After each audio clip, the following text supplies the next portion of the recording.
Hello everyone, Basic Ollie here, hope you're all doing well. Welcome back to another video. Today we've actually got a box opening of the new Asetek Forte wheelbase that you very kindly sent to me recently and that I use actually on stream first time today. So I thought I'd do a little unboxing video for you guys so you can see what it's like, show you the ins and outs of it and then show you what it's actually like to use on the on sim and how to set it up on your computer as well. So once you open the box, then you get your usual stuff, usual bits and bobs with the product manual and telling you exactly what you've got. You can scan the QR code to get the manuals because there's not actually any manuals in the packaging. So good for recycling, I guess.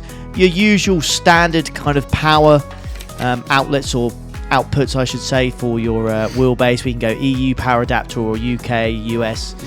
So you do get a nice selection in the wheelbase package. I will say this is the Asetek Forte wheelbase, so this is the 18 Newton meter one. There is a 27 Newton meter, and I think there's a 12 as well. So we're about mid-range with this wheelbase. Now, the two things I just quickly showed you there was actually the power button and the high torque button. So you get two separate buttons there. So they are not attached to the wheelbase directly. You have to plug it into the back. And then you've got a big old power pack as well. Usual standard stuff really. When you're having a direct drive wheelbase with this much power, you normally have a big chunky power block to go with it. And that is the actual wheelbase as well. You get a load of stickers, which is always nice. I never actually put these anywhere. I seem to have absolutely loads of stickers in my drawers, but I never really actually put them anywhere. So if you're a person that absolutely loves stickers, then yeah, this wheelbase might just be for you. But this is the wheelbase itself. Felt quite heavy. I think it's about 10 kilos. So it's quite a hefty thing. And you can see there's two switches at the bottom, PC ports, and then a few other USB-C ports that you can put in there as well, with the power to plug it into the back of it. But actually, it's quite small. It's a bit smaller than a DD1. Certainly nowhere near as wide, as chunky. It's quite a slimmed down version of a DD1. Now, if we move on to the wheel itself, so this is the Forte wheel. You do not have to buy this when you buy the wheelbase. You can buy the wheelbase completely by itself, but I do believe this wheel does come in a bundle with some pedals as well. But I've also got some Asetek Invicta pedals already, so I didn't need them. I just got the wheelbase and the wheel itself. Not as smooth, this box opening. As you can see, I seem to have torn a bit of cardboard there, but this is the actual wheel itself. Quite nice, feels quite light. Build quality feels very good.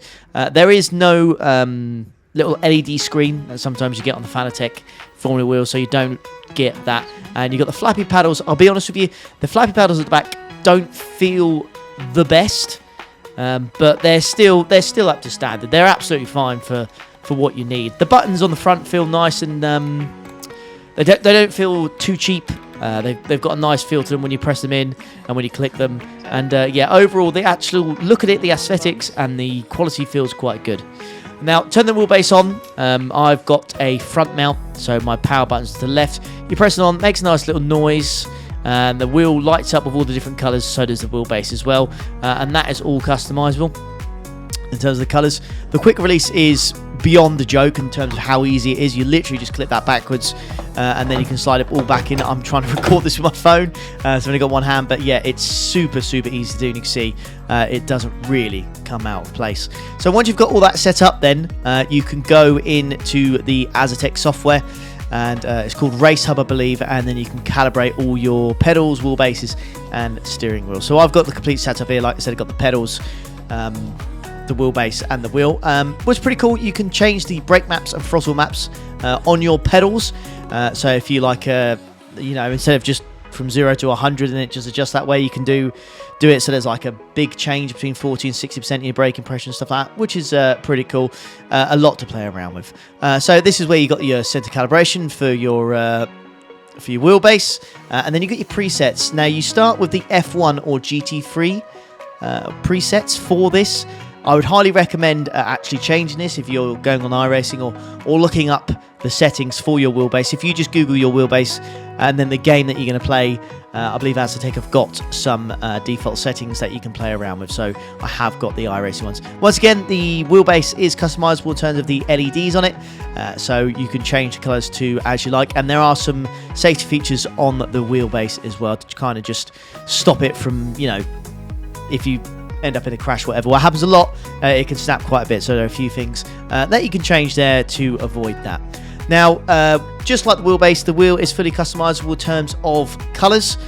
So you can change all the colors on the wheel. Every button seems to have a color, which is pretty cool as well.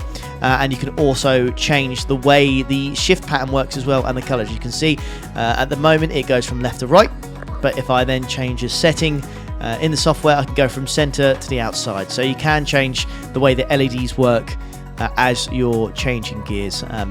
Plenty of different color options as well, and also the flags. Now, I really wouldn't touch these. I don't know why you would touch them, but you can also change what lights appear on the steering wheel for the situation that is happening in your sim racing game of choice. So why did it ever change like a yellow or a double yellow to another color? I have no idea. Maybe for people that, you know, have poor sight when it comes in terms of like seeing certain colors, that might actually be beneficial. But apart from that, if you don't suffer from any of that, of course, then I don't see a reason for you to change any of those color settings. So overall, the settings are pretty easy to do, and they're really easy to change. And yeah, I fully suggest you have a play around with these settings and just kind of adjust it to how you want your wheelbase to look / feel. Talking about feel, how does it feel when you're in a game? Well, actually, it feels pretty good. Personally, I found going from a DD1 to this wheelbase, I streamed for about 5-6 hours today, so I did plenty of racing in that time, and I have found that it's the best way I can describe it is it doesn't like kind of jutter as much as like a DD1. It's quite a bit smoother, but what I'll also say is, well, it doesn't feel as if it's got as much power to it. Now, I am running on max 18 Newton meters. My previous wheelbase was a DD1, which is at 20, so it's only 2, and I was running this at 100%, same as the other one. But the in-game software that iRacing has actually said you don't need this. I think it was like set to like 7.5. In-game in terms of strength, so any more then I could have got some clipping. So yeah, I mean, it's just good. Like, it's just, you get what you pay for. It's a very, very good solid wheelbase. I've managed to get straight into some races, and I didn't feel off the pace really at all. It took me a couple of laps just to get used to how it feels, but then I was straight on it, and having some fun online with some online races on iRacing. You know, it's Spa this week, Spa 24 hours, so doing plenty of races in some different cars, trying to get my pace up. But yeah, it really didn't feel like I was going to take long at all to get up to pace. Yeah, it does exactly what it says on the tin. It's just a really good solid wheelbase. The only thing I would say is it's a shame there's not like a little panel to customize on a DD1. You've got a very, very tiny panel at the top of it, so you can adjust it to show like your fuel and the distance between your opponents or what your lap time is. You don't have that. I mean, it's not a deal breaker.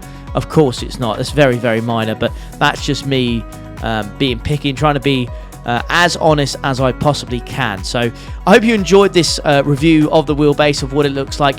I don't want to mess about too much or waste too much of your time, because yeah, it's a very, very easy video to make, to be honest with you. And yeah, I just want to show you exactly what I've got, how I've set it up, and how it feels from my opinion. If you are interested in getting one yourself, I do have a link in the description, which would be pretty cool to use if you do fancy checking it out. But thanks very, very much for watching. Please leave a like on the video, and yeah, take care, have a good one. Ta-da.